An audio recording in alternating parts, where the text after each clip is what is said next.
Good afternoon, Neuro, and welcome to Gael Zone. Alongside my co-host, Landon Popovic, I'm Chris Cilauro. We're bringing you up to speed in sports around Iona, New York, and the nation.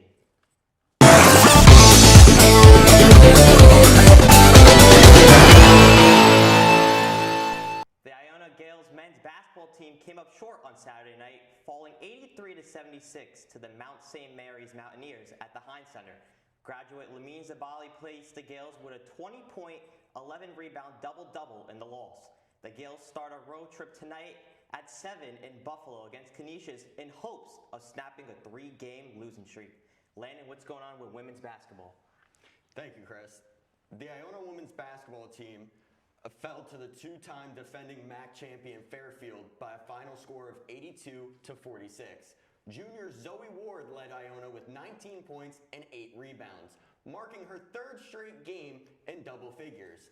Adriana Gonzalez added 8 points and a career-high 8 rebounds in her first career start. Maya Zaccanini recorded a team-high 3 assists as the Gaels battled through. Fairfield controlled the game from the start and pulled away further in the second half to secure the victory. Last night, the Gaels hosted the Canisius Golden Griffins. Here's IUTV's Amari Dunnells with more on the matchup. Hi, I'm Amari Dunnells from IUTV, and we are here at the Heinz Athletic Center where the Iona Gaels have taken down the Canisius Golden Griffins with a final score of 52-45, snapping a 2-game losing streak and a must-win game for the Gaels. The Gaels held the lead all first half, with them at one point holding a 10-point lead, but near the end of halftime, the Golden Griffins would chip at the lead, leaving it with a lead of 6 points. That momentum would continue in the second half, with them taking the lead for a short period before losing it as quickly as they took it, and after that, it was all Gaels.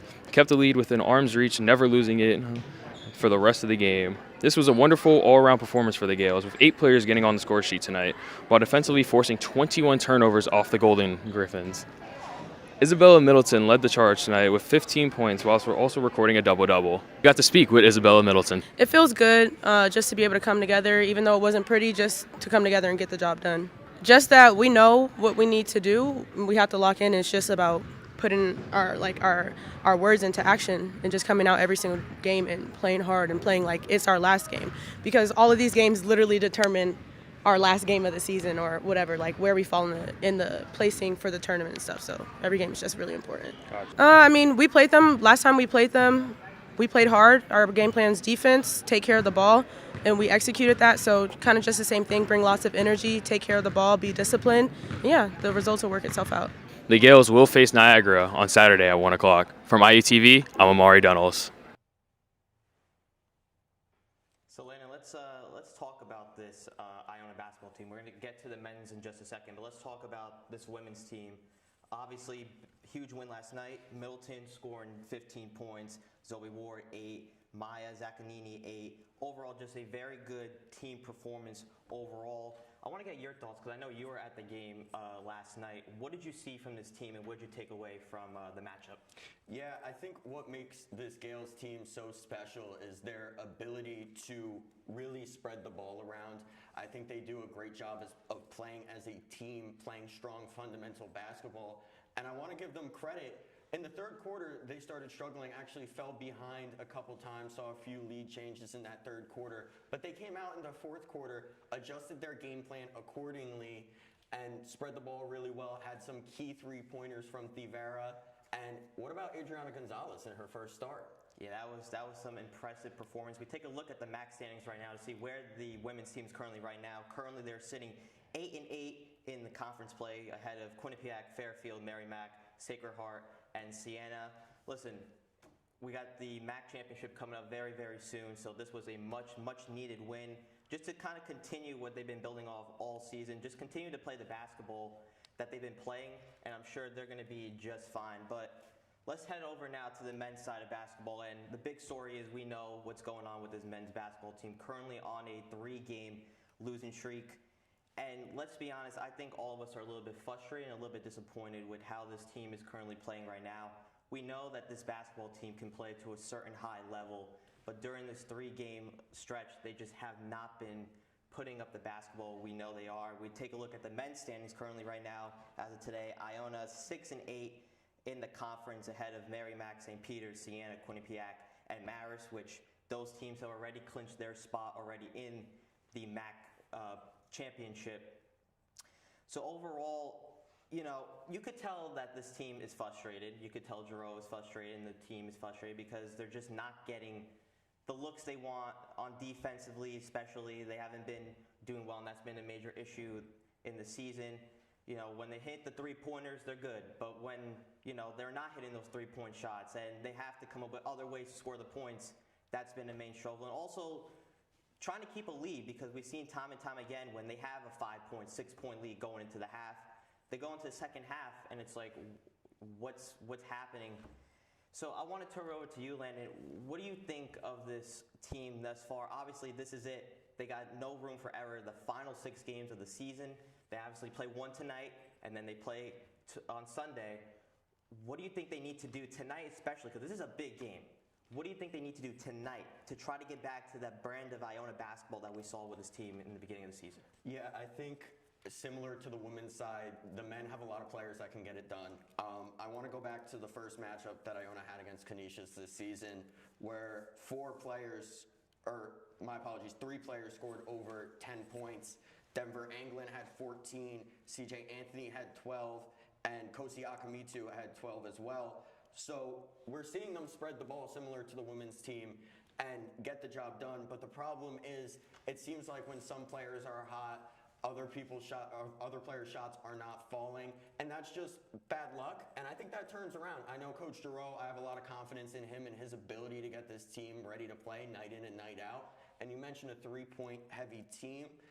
Yes, they might need to change the game plan a little bit more to start, you know, getting those mid-range to close-range shots off just a little bit more consistently. But I think Coach Gioio knows that, and he's trying to improve upon that before hopefully they make a deep run in the MAC playoffs. Yeah, so again, final 6 games of the season, it all matters. It starts off tonight, and Iona looks to try to get back into the New York groove and snap this losing streak and hopefully get back into the winning column tonight. Landon, what's going on with Iona water polo?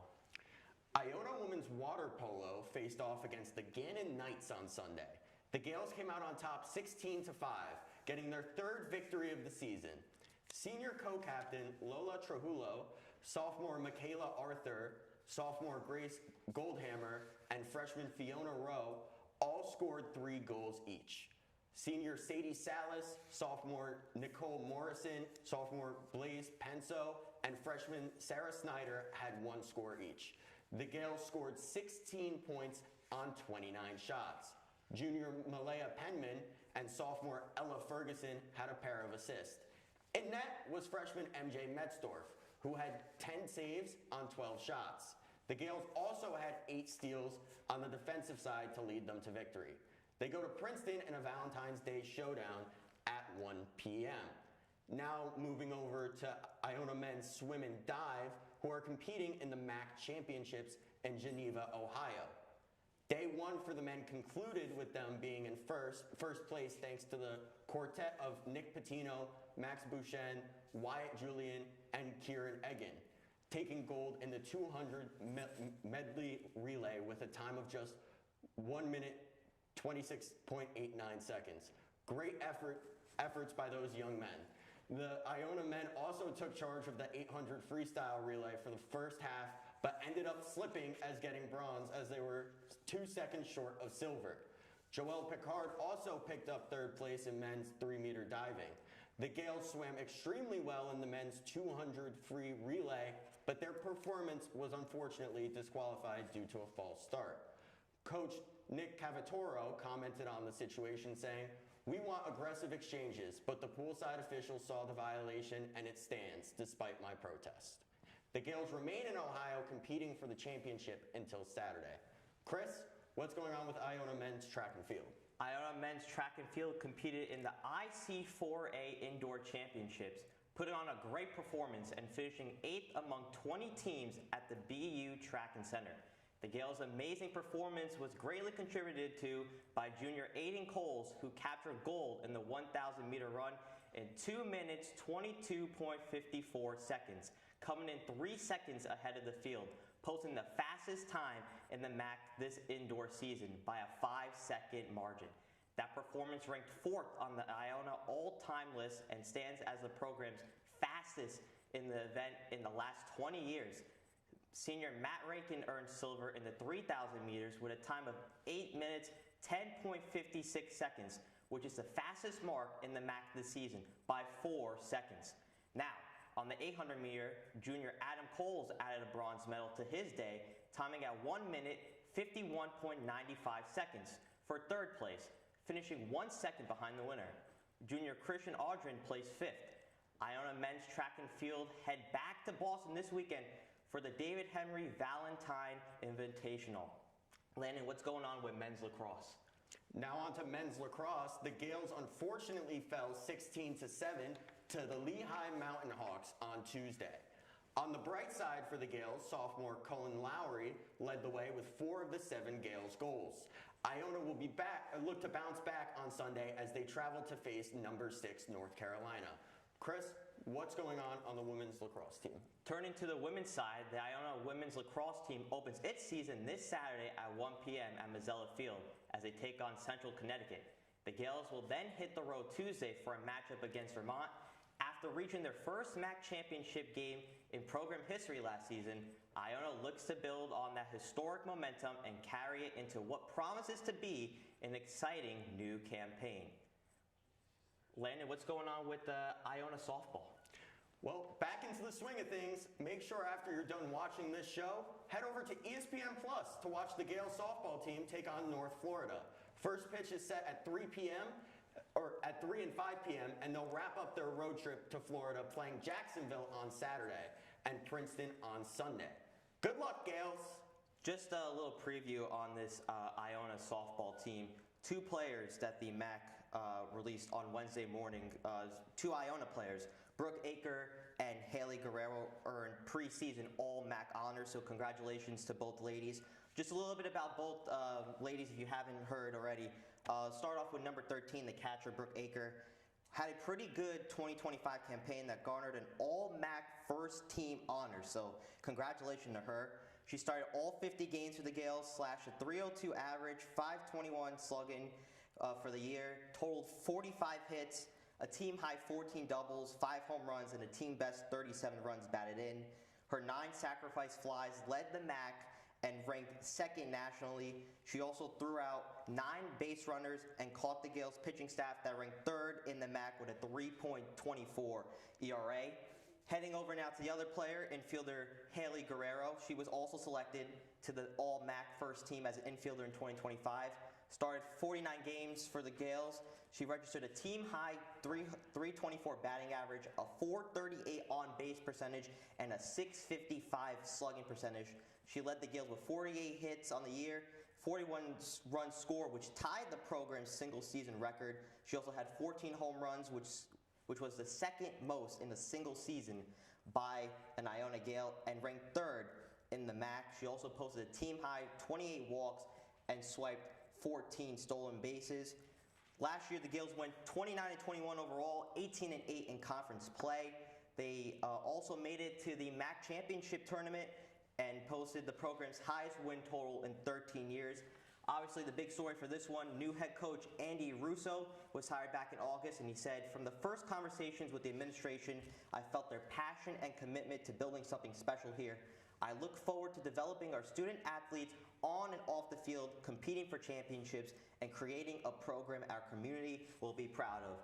So good luck, Coach Russo, in your first season with the Gaels. Good luck, ladies. We cannot wait to cover you here on Gael Zone and for the rest of the season. We are done now with our Iona sports segment, and now we're going to turn it over to our pro segment. And Landon, we got to talk about the big game that happened last Sunday, the Super Bowl. Big game, big stage, big statement. The Seattle Seahawks are your Super Bowl 60 champions. Seattle defeated the New England Patriots 29-13 at Levi Stadium in Santa Clara, delivering a complete performance from start to finish. The Seahawks built a 12-0 lead through 3 quarters behind the steady leg of Jason Myers, who drilled field goals from 33, 39, and twice from 41 yards to keep the pressure on New England. The defining moment came in the fourth quarter when Seattle's defense broke the game open with a pick 6 off Drake May. The Patriots committed 3 turnovers while the Seahawks played clean, mistake-free football, the difference in the game. Kenneth Walker III dominated on the ground, and Sam Darnold added a touchdown pass to A.J. Barner to cap off the championship effort. In the end, Super Bowl 60 belonged to Seattle's dominant defense, clutch kicking, and championship execution when it mattered most. Again, congratulations to Seattle Seahawks, your Super Bowl 60 champions. Just a dominant performance from the Seattle Seahawks, especially their defense. Just want to talk about that for a second. Their defense this season, 17.2 points allowed, which led the NFL for the first time since 2015. Obviously, I mentioned Kenneth Walker, 27 carries, 135 yards. In the first half, he had 14 rushes for 94 yards, which is the second most in the first half in Super Bowl history. Obviously, unfortunate for Drake May, 20 sacks, which is the most in NFL postseason history. Also, 7 fumbles in the postseason. When you look at where the Patriots were, and Landon, you unfortunately had the Patriots win the Super Bowl, and you said that the Pats were people were saying online the Pats were one of the worst teams to make it to the Super Bowl. What are your thoughts on what they've been saying? What are your thoughts on the entire game as a whole? Well, the Patriots, I had a lot of faith in Drake May and the Patriots. I thought we were seeing history repeat itself. I really did. But obviously, I was wrong. But for people to say, I've seen a lot of panels online, as you mentioned, saying that the Patriots are the worst team to ever make the Super Bowl. And a lot of that has to do with their path to the Super Bowl, and that a lot of people said it was easy. Yes, their regular season schedule, we all know they didn't perform really well against teams over 500. And a lot of people pointing out Phillip Rivers had more points against the Seattle Seahawks than Drake May, which, yes, that looks terrible. But with the amount of hits that Drake May got, you mentioned the most in postseason history, the kid was tough. I actually saw a clip earlier today of Mike Vrabel on the sidelines. Drake May gets sacked really hard towards the end of the game, I think the last drive, and Vrabel asked if he wanted to take him out or finish the game. And Drake May stayed in, and I give credit to the kid. And I really think that this team is going to be back in that top spot. Yes, they have a really tough schedule next year, but I know Drake May and Mike Vrabel are building something special there. There definitely are. You got to give credit to Drake May because of the fact of how young he is. Just believe like 23 or 24 years old, one of those ages, only his second season going to the Super Bowl. This is a learning experience for such a young quarterback to try to take what you've learned from the first time in the Super Bowl. And the one thing I forgot to mention with Jason Myers, 3 for 3 on field goals in the first half. The most field goals in the Super Bowl, which was 5. And the first player to score 200-plus points in one season. And also another funny stat, which is kind of crazy. Both teams did not record a touchdown until the fourth quarter. The last time happening since the Pats played the Rams back in Super Bowl 53. And it's the second Super Bowl with 0 touchdowns in the first three quarters. So obviously, a dominant performance from Seattle. Again, Patriots, they're building something good with Drake May and the coach. Look at where they were last year, and now they had second year back in the Super Bowl. No doubt the Patriots will be back. Again, congratulations, your Super Bowl 60 champions, the Seattle Seahawks. We're going to move it over now to some basketball, Knicks basketball. And Landon, what do you got on that for us? Well, the Knicks had an up and down week as the NBA heads into the All-Star break. They opened the week with a blowout loss to the top team in the East, the Detroit Pistons, 118-80. New York shot just 35% from the field, and star Jalen Brunson couldn't get anything going, finishing 4 for 20. The story of the night, however, wasn't the Knicks. It was former Gales guard Danis Jenkins, who led Detroit with 18 points. Congratulations, Danis. Headed to Boston, Brunson helped salvage the road trip Sunday as the Knicks picked up a much-needed 111-89 win over their Eastern Conference rival, the Boston Celtics. Brunson poured in 31 points, while newly acquired Jose Alvarado from New Orleans made an impact in his debut, embracing the disruptor role, tallying 2 steals. The Knicks returned home Tuesday to face a struggling Indiana Pacers squad. The contest was a thriller, featuring 39 lead changes, which were the most in the NBA this season. With the teams tied at 124 after regulation, New York just couldn't overcome Indiana's 5-0 start to overtime and fell 137-134 despite a ferocious run in the final 24 2/3 seconds. In their final game back from the break, the Knicks looked to get things right against a gritty Philadelphia 76ers team. New York jumped out to a 16-4 lead behind 9 early points from Mikal Bridges, and the orange and blue crew never looked back, dominating Philadelphia 138-89. Alvarado was once again a difference maker, this time on offense, scoring 26 points in just 18 minutes. Brunson and Karl Anthony Towns now head to Los Angeles' Intuit Dome for the 2026 NBA All-Star Game.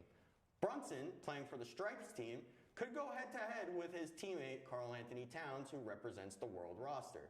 Sitting at 35-20, the Knicks will have a shot at revenge against the formidable Pistons when they return from the break Thursday at the Garden. So, Chris, what are we seeing with this Knicks team? Oh, well, let's just talk about Jose Grand Theft Alvarado. I mean, this guy, I don't even know what kind of words to describe. He's just been such a difference maker when the Knicks have acquired him. I mean, just some stats here. The first Knick with 25-plus points, 5 steals, 5-plus three-pointers made off the bench. He made history in 19 minutes as the first player in NBA history. I mean, this is not a stat line. This is a domination. The energy that he has brought to his Knicks team has just been something that they've been needing for a while. And obviously, we mentioned on the Gael Zone show a few times how, the Knicks were in this little rough patch, but now they're just full force. And they end the first half 35-20, the third in the Eastern Conference. No doubt, Landon, that they're going to be a threat in the second half, and they're just going to keep on rolling. And again, the goal is finals or bust for this team.